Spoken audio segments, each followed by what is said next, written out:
It's really important to me to understand what is happening in the lives of women, and so I meet with a lot of them.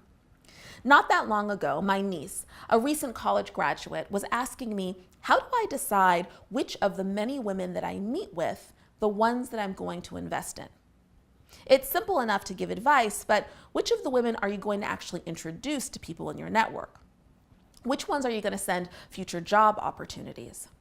It was a great question. One, because no one had ever asked me that, but also because I had never asked myself that question.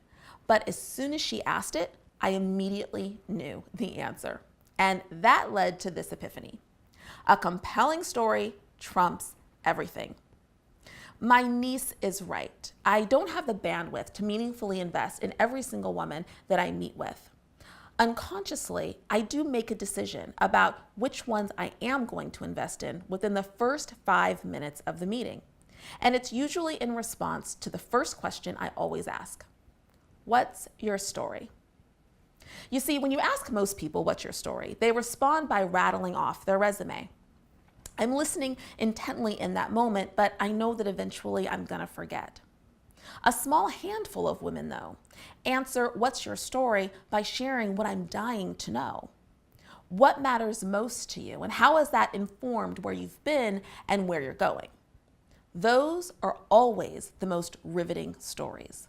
And women will have a higher likelihood of success in their leadership journey if they can meaningfully engage other people in it.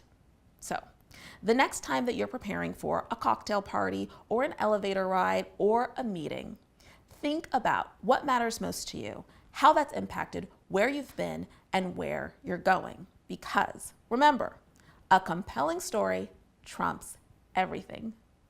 Thank you so much for watching, and I'll see you next time.